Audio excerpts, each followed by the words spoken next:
Most business owners don't need more hustle. They need help. That's the guy that's wearing every single fucking hat. Yeah. Right? In part because they think they need to do it.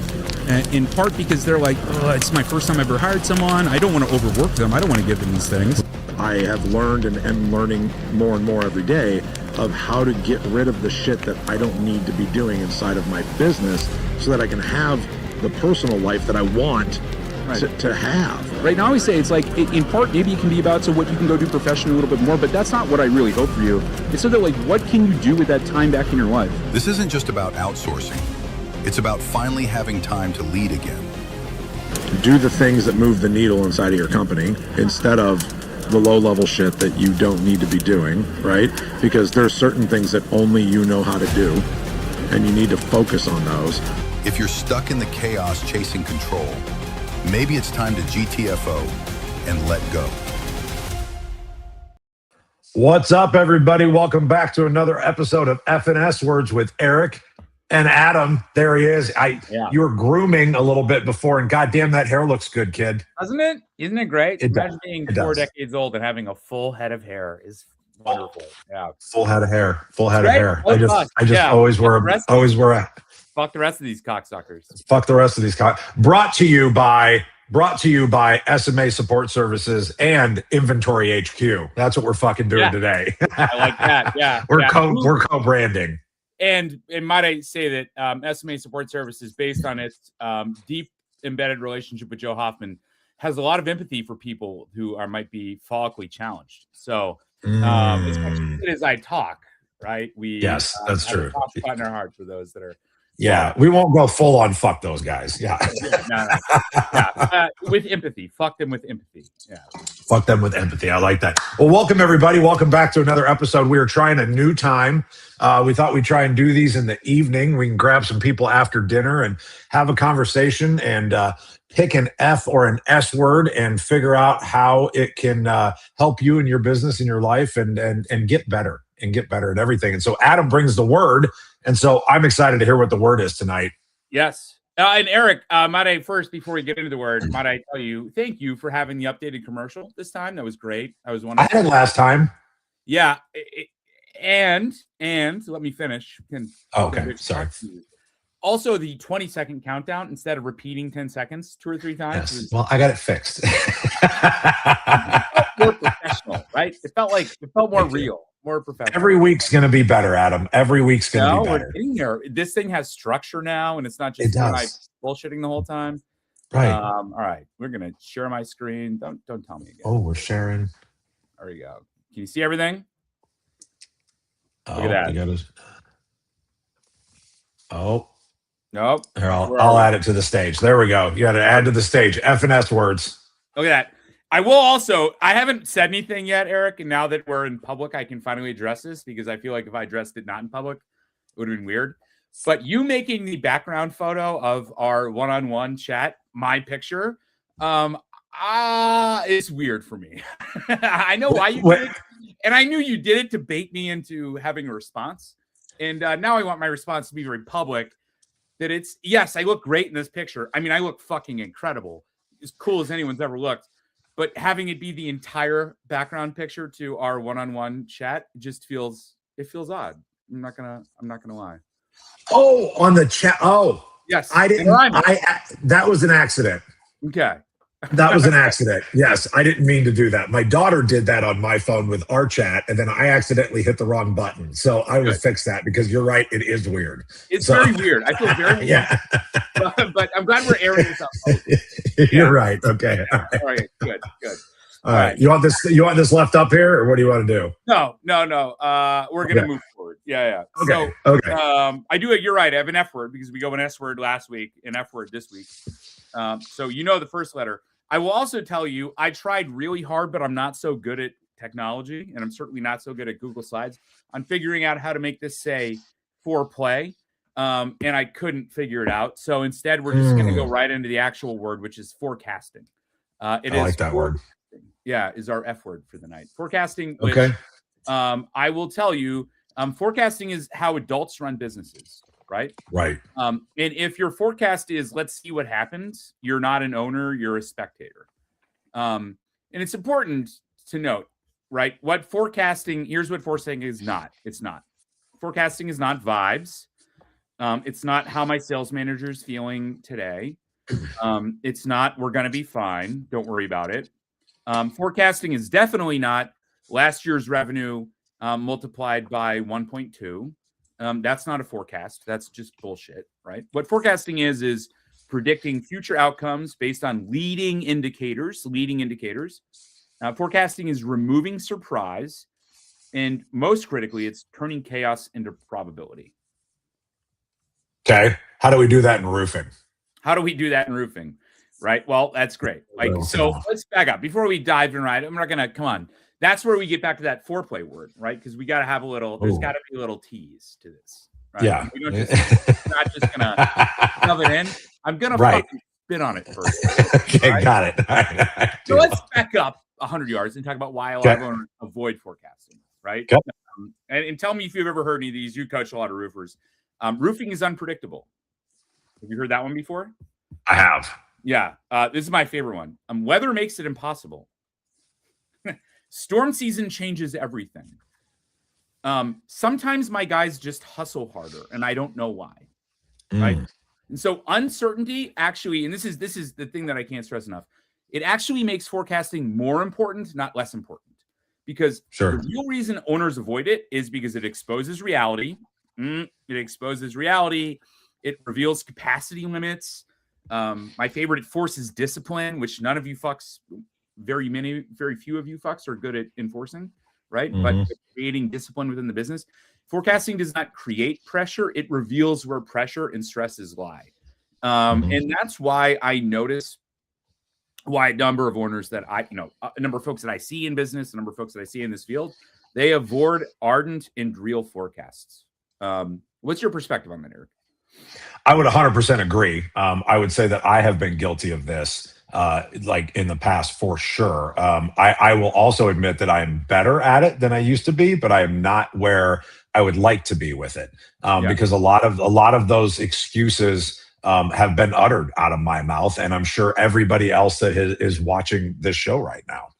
Yeah, I mean, it's true, and it's easy. It's so easy to give into excuses. And it's the nature of this business. And there is a lot of volatility in the what I refer to as the externalities.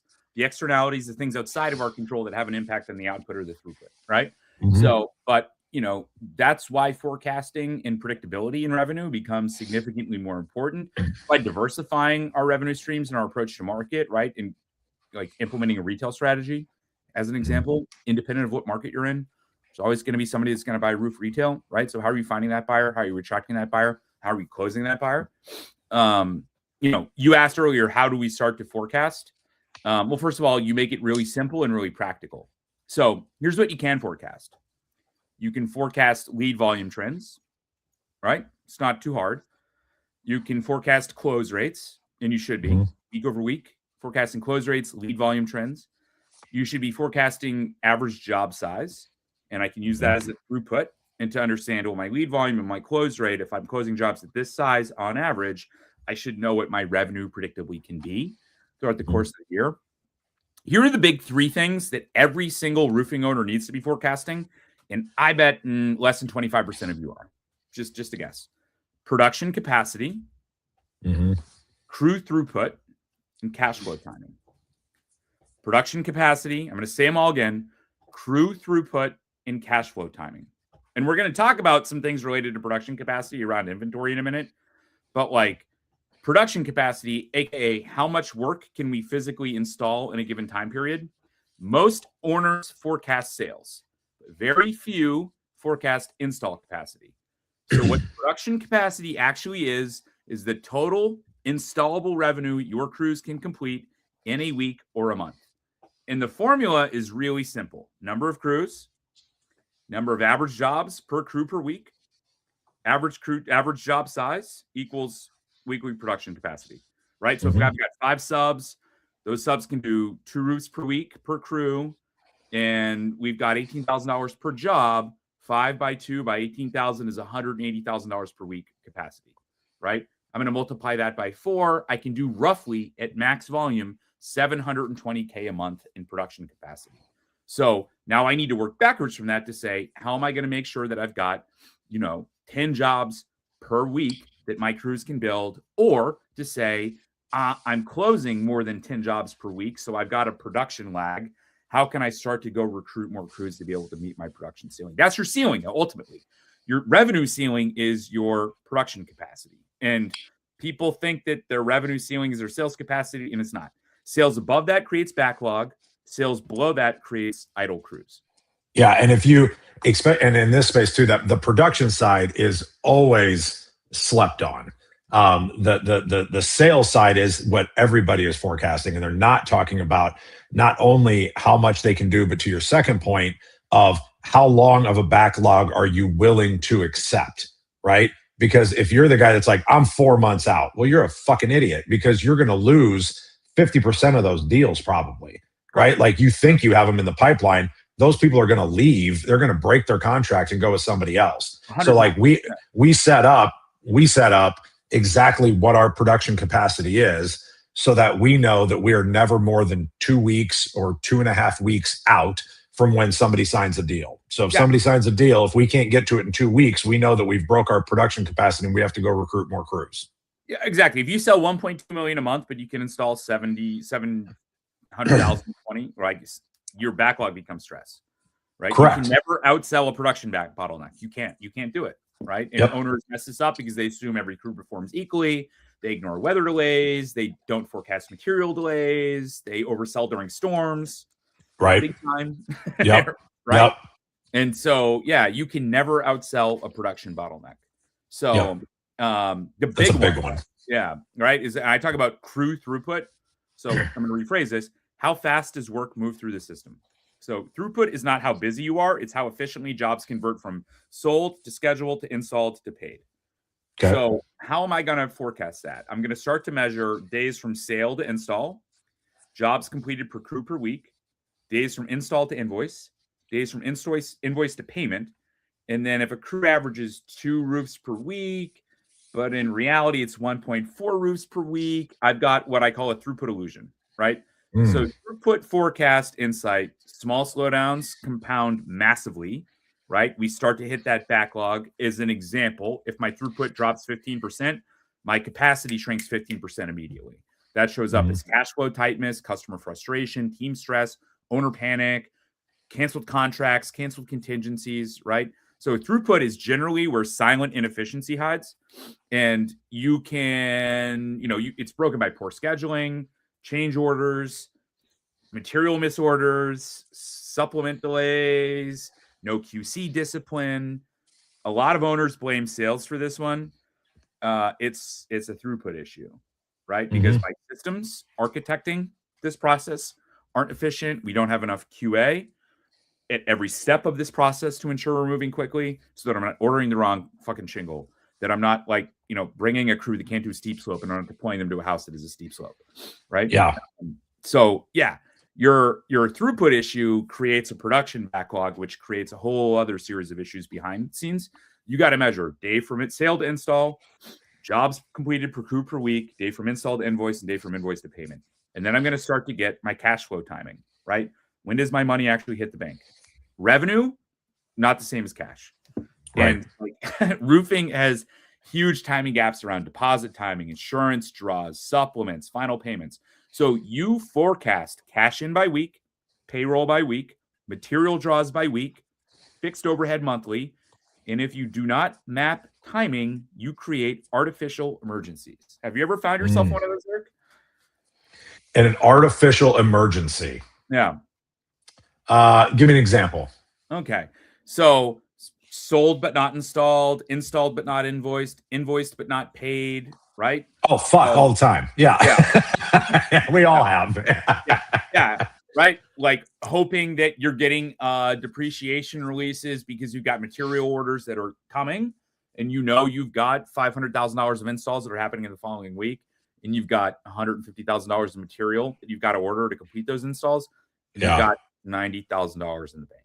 Right. Back in the day, I would literally wake up in the middle of the night, like no joke, like I'm not making this up. I would wake up in the middle of the night and start having like panic attacks, thinking about clients that I thought got done, but did they get billed?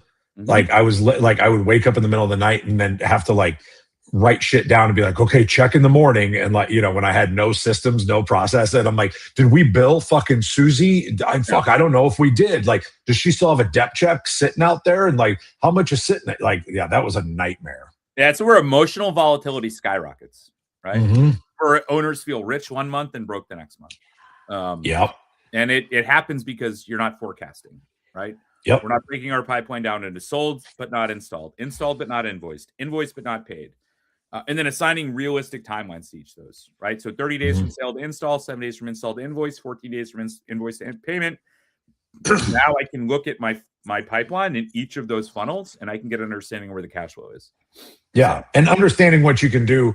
The big thing that I talk about with my team is like, guys, I'm not asking us to track all these things and make sure that we know what everything's worth just because I like artificially want to know what these numbers is. It's like, I want to know, can I add more trucks to our fleet? Can I go buy this piece of equipment? Can I do this thing to reinvest into the company? If I don't know, if I can't forecast what's coming in the next 3 months, 4 months, 6 months, whatever it is, I can't do all the other things to be able to make everybody's job easier, one, and to be able to grow the company. I don't know if I can afford to hire more people or if I need to hire more people, right? Like, I don't know if I need more QA. I don't know if I need more production people, or if, you know what I mean? Exactly right. You start overselling, you start under installing, you panic unnecessarily. Like, the real operator truth here is that you don't forecast to predict perfection. You forecast to remove surprise, to reduce stress, to protect margin, to protect culture, to protect your nervous system. You're not waking up in the middle of the fucking night, writing notes to yourself, double check whether or not you invoiced Susie Cupcakes, right? Oh my God, that was a nightmare. Yeah, you don't forecast storms. You forecast your ability to convert and deliver. So, like, as an example, you average 100 leads per month. You've got a 40% inspect rate, a 35% close rate, $18,000 average per job. That math tells me a story, right? And so you don't need certainty. What you need are patterns. You need patterns in the data, and those patterns can build confidence and can allow you to make predictable business decisions. So I want to get to an important thing, right? Because we talked a minute ago. We're sponsored by SMA Support Services and Inventory HQ. And right? Inventory HQ. And so inventory planning improves margins and reduces stress, right? So when we think about, Eric, and I think about this through the lens of, do you remember that washed out bridge that we went through in the Philippines? Do I? So, who wouldn't, right? I wasn't stressed in that moment. Right. And I don't think you weren't either, right? Because we knew what resources we had. We knew what we could access next. And, though we found a problem at the last second, we were able to assess the situation quickly. And inventory planning and roofing does the exact same thing. So, like, without inventory planning, you pay retail pricing and you pay rush fees because you're reactive. You lose production days because one missing item stalls a crew. You tie up cash in random bulk buys that don't match the install schedule.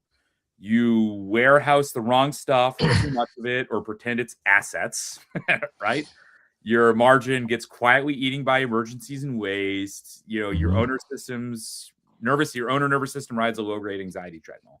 So all of a sudden, if I start to institute inventory planning in the way that I operate my business, and I'm using a system like Inventory HQ, I buy in bulk on purpose, so I get better unit cost, fewer rush fees. I warehouse strategically, so I'm improving my throughput. I'm improving my project schedules. I stage materials to jobs so crews keep moving. I'm aligning purchasing to production capacity and cash flow timing. I protect margins because I eliminate oh shit ordering, right? And my variance becomes expected and not catastrophic. So inventory planning doesn't eliminate supply issues. It eliminates expensive fucking surprises, and it protects margins on jobs. And when I look at the most strategic roofers in this country, the guys that I've been most fucking impressed by, they are the best at inventory planning and warehousing. The best, without a shadow of doubt. Yeah. And the shocking thing is, not to give a selfless plug, but like the shocking thing is that there hasn't been a good tool that anybody has used to be able to track these things, right? I know that they're out there, but nobody in our industry is talking about it. And it was driving me fucking crazy that nobody was talking about it. I'm like, this is the easiest way. It is the easiest way to raise your fucking bottom line is by being able to buy in bulk. If you actually have a production team in your company, right? If you're a mom and pop and you're just running by yourself, like maybe you can't, right? But like if you're not strategically buying ahead of time and keeping your margins protected, and then being able to track it and not having to put everything into fucking handwritten in and out sheets and spreadsheets and trying to find it and figuring out where it's going and where it came from and who checked it out and who put it back. Like, it blew my mind that nobody was doing that, which is why I built HQ for D&M and never had any intention of sharing it with fucking anybody. And then all of a sudden friends were like, I want to use something like that. And I was like, well, shit, I guess I'm hiring a team and we're going to build this motherfucker to get out to the masses. Right. And now I'm super excited because now what I want to see is I want to see the changes that people are able to make in their business and to be able to come back and be like, fuck, thank you. Right. Like this changed, like our insurance margins on our insurance jobs went from here to here, because that's what I saw in just 1 year of doing it. And then also, now I'm able to sell retail at the same margin that we were making before, but we're able to sell more of them because my pricing is actually a little bit lower, but I'm still making the same margin on my retail jobs because I'm strategically buying, right? And I know when I'm running out. Like, that's the big thing, like getting minimum stock alerts so that you know when you're so many jobs out. I have mine tracked to the point where I know what my average job is and like an average, how many average rolls of felt, nails and ice and water and tabs, everything that I use. So instead of it just saying you have this many rolls left, it says you have this many houses left. Correct. And so it's like, well, I've got 3 weeks worth of work available in stock, and it's going to take me a week to get my semi to load. So I have to order this within 8 days, right? Or whatever. If forecasting is strategy, then inventory planning is execution. Yeah. The short of it. Yeah. Right. Yeah. That's it. And, when we think about it, inventory planning is a leading indicator. And there's a big difference between leading indicators versus lagging indicators, right? So lagging indicators, revenue, profit, bank balance, lagging. That's the scoreboard, right? Revenue is a scoreboard. Forecasting is game strategy. My leading indicators, the things that you should really give a fuck about: leads, appointment set rate, inspection show rate, close rate, production days schedule, right? So owners obsess over lagging. Leaders manage leading indicators. Leading indicators are how your business shifts, right? Mm-hmm. Revenue is a scoreboard. Forecasting is game strategy. So when funnel tightens, when your funnel is going to tighten, forecasting stabilizes. And I love the forecasting. Sorry, the forecasting part of it, like as a business owner now, is fun, isn't it? Like it can like legitimately be fun. Like just looking at the scoreboard isn't the fun part. It's like it's the journey of building it out, right? Like because it's almost you're always building your business, and that was the reason that we got into this. Right, is because we like building things and we like being able to look into the future, right? But if we're not taking that time to do that strategic planning that you're talking about and doing that forecasting, like what the fuck are you doing? To your point, you're not running a business at that point. No, you're not at all. Yeah, and it's forecasting doesn't remove storms; it removes panic, right? And right. like. Forecasting without forecasting, like every slow week feels catastrophic. Every hot week feels euphoric. Your owner nervous system rides a roller coaster. With forecasting, variance is expected. Capacity gaps are visible. Cash flow dips are planned. It doesn't remove the storm. It removes the panic associated with the storm. And the biggest fucking forecasting lie that I hear in roofing, and I hear it out all the time, lie number one, we'll make it up next month. You ever heard said that one? Said that one, Adam. Said that one. Yeah. That's not forecast. That's hope. No, right? That is hope. Yeah. We'll just sell more roofs. Right? If your forecast relies on motivation, it's fragile. Like hope is not a fucking line item. It's not. Hope's not a line item. So we talked about surgery last time, right? Yeah. Like, so cancers, no capacity forecasting, no hiring forecasts, no cash runway projection, One lead source dependence. We only canvas, right? I'm only doing referrals. I only have Right. meta ads. When I hear that with any of those, like, not good. Those are cancers. Surgery looks like separate revenue streams, map production weeks out. What's your production forecast look like right now, Eric? I mean, I'm Not not the right now. production Now, manager. I was like, I don't fucking know. Let's pretend it's June. Right. Yeah. So, are you Are forecast you out? asking me? Yes. Yeah. What do you have forecast out in production? 3-4 weeks, generally speaking. We try to be 2 to 3. 2 to 3. Okay. Yeah. Yeah, Which two to three. Two to three max. I don't like being more than 3 because once we get past 3, if you hit a month, you lose clients every 100%. time. That's what I was going to Yeah. say. Like, Yeah. 4 is the top end of that. That's a top end. Yeah. That Yeah. I think is Yeah. You could push that during a storm because you can get people to understand it during a storm a little bit better. But you lose so many jobs if you're past 2 or 3. You lose so many. Yeah. No, I would agree. Yeah. I've talked to guys that do 4 to 6, and I think. No way. If I were the homeowner, I'd tell you to fuck yourself. Yeah. Like there's no, if you're that far, I think that some people see that as a badge of honor as well. Because there's people out there, they're like, I'm 13 weeks out. It's like, well, you don't know what the fuck you're doing then. Like, that's always my answer to that. Truly, you've got leaky revenue. You've got leaky revenue. If you do, yeah, you're definitely losing deals. You're losing deals unnecessarily. You're overselling. I mean, it's Which I mean, overselling, great problem, but like you better have a production structure. You know what I mean? Like you better figure out the production side. Overselling is such a tempting fucking thing to get into. So, I see Kent Graham says he made it. Yeah, Kent Graham. I'm proud to help accelerate your divorce. He's probably gone now because he said that a while ago. He probably just dipped in to make that comment to say he showed up and then he left. Sure. But yes. Yeah, overselling is not a good thing. I want to make sure that I'm adamant in that I think that people think that like selling more than your capacity allows you to build. I mean, what you're building is a reputation engine and a sales and marketing engine. In any reputational risk creates, the extinction level event risk to that sales and marketing engine long term. I met a couple of people. I forget what the hell his name was, but he was running a sales org and he was bebopping around. And I think he went down to Florida and was selling and went and got hooked up with some roofing company down in Florida, brought his sales org down to Florida, and he oversold them so bad that the company shut down. Yeah. Right. Because they did not have they had no idea what they were getting into, and they thought, just sell it, we'll figure it out and build it. But they were not prepared. No, right. Yeah. It turns out you have to have capital on hand to buy all that fucking material. You also have to have capital. Who'd have thunk?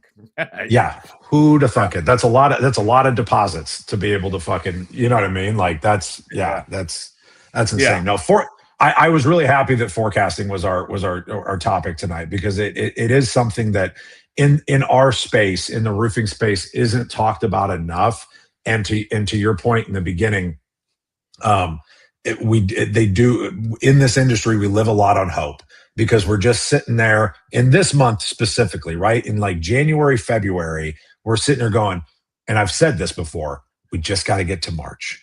We just got to get to March. Just fucking get me to March. Like, the snow will melt. I've got so many jobs lined up for the spring. I've said that and I've lived that before. And I know that everybody watching this has as well. And, you can't snap your fingers and fix every forecasting issue that you have. But like, if you listen to what Adam's saying and you take the time to like pick a thing and start working on it so that by the end of this year, you've got these things lined up, right? So that you can truly like grow your business and like run it like a business so that you're not guessing and you're not hoping. Real objective data. I mean, it's all about injecting real objective data. One of the things we do, right, is build these dashboards, these beautiful fucking dashboards for our clients at SMA so that they can see linear tactical execution data on every aspect of their business that we support. I would ask everyone watching this, if you step back from this, ask yourself 3 questions, okay? 3 questions. How far out can I see production? What's my break-even monthly nut? Right? Yeah. And what happens if my leads drop by 20%? And if you can, with confidence, answer all three of those questions, you're in a pretty good place in terms of forecasting. I mean, there's a lot more of it than those three things. Right. But if I'm going to start with three things, right? How far can I see my production? What's my break-even monthly nut? And what happens if my leads drop 20%? Right? Where am I at? And then with confidence, articulate answers to all three of those, then you're better off than 2/3 of market. I will tell you from what you said, my SMA team does make the prettiest reports I've ever fucking seen. I have a call every Thursday with all of my team members. So today at 10 o'clock Central, Adam, today at 10 o'clock, I had my meeting with my team. And I was asking a couple of them, like, hey, I know we're working on this report and I want you to put this together so we can track these bonuses. And I want to be able to show you where everything goes and blah, blah, blah, blah, blah. And one of the guys was like, hey, Eric, let me show you what I built. And I was like, okay, like I just asked him for a fucking spreadsheet, right? Like that's all I wanted was a spreadsheet so that I could show him where to put it. And I get this goddamn coded fucking beautiful report center dashboard thing. And I was like, Kevin, I don't want to see that yet. I was like, I want to see the data. Yeah. Foreplay is the next F word we're going to use. Like, you got to warm up a little bit, Kevin. Yeah. He fucking just went right there with it. No. But I will tell you, my SMA team makes the prettiest fucking dashboards and reports. So your SMA team could do the same fucking thing. Yeah.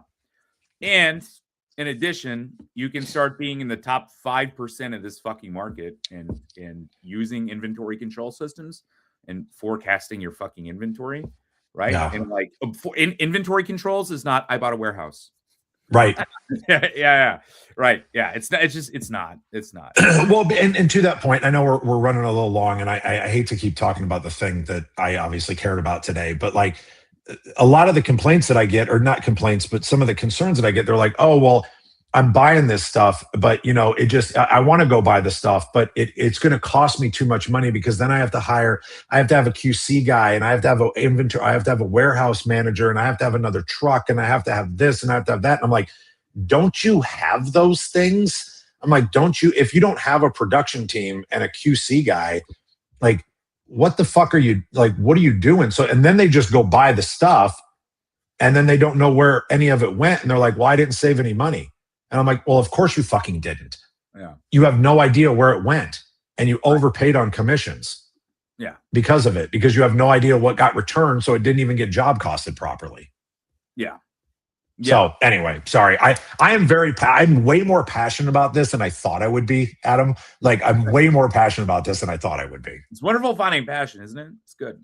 It is. With passion. It is. It's frustrating when people aren't as passionate about the thing that you are, when you're like, but if you just listen to me, like that, I can solve your fucking problems if you just shut the fuck up and listen. Somebody should write a book called that. Yeah. So, well, hey, I think we got a good turnout tonight. I'm really happy. I like the new time. So if you like the new time, I think we might stick with these.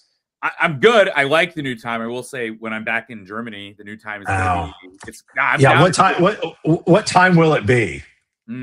Currently 3 a.m.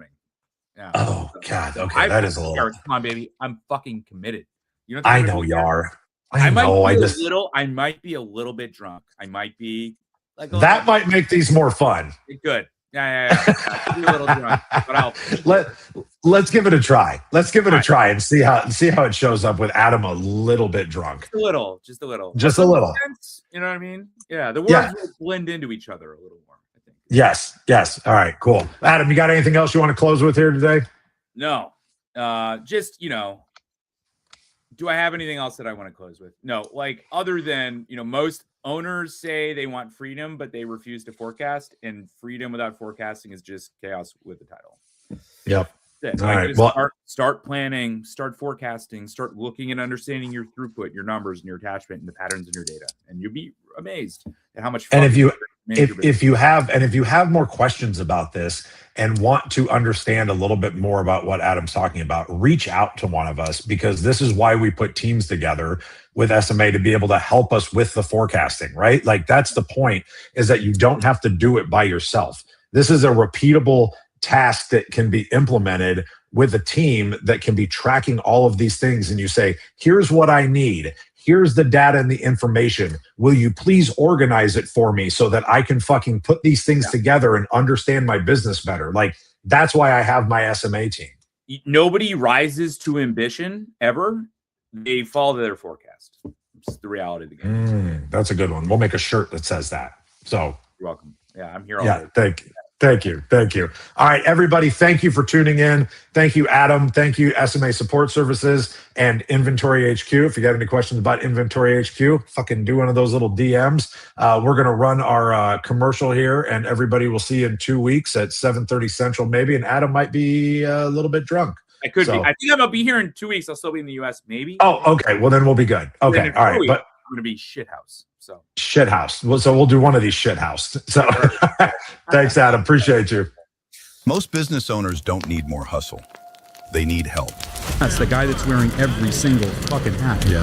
Right? In part because they think they need to do it. In part because they're like, it's my first time I ever hired someone. I don't want to overwork them. I don't want to give them these things. I have learned and am learning more and more every day of how to get rid of the shit that I don't need to be doing inside of my business so that I can have the personal life that I want to have. Right now, I always say it's like, in part, maybe it can be about so what you can go do professionally a little bit more, but that's not what I really hope for you. It's so that, like, what can you do with that time back in your life? This isn't just about outsourcing. It's about finally having time to lead again. Do the things that move the needle inside of your company instead of the low-level shit that you don't need to be doing, right? Because there's certain things that only you know how to do, and you need to focus on those. If you're stuck in the chaos chasing control, maybe it's time to GTFO and let go. This is an event you won't want to miss. This is an event you... I'm still here. I was trying to play a video. This is an event you won't want to miss. Sorry. See you later, guys.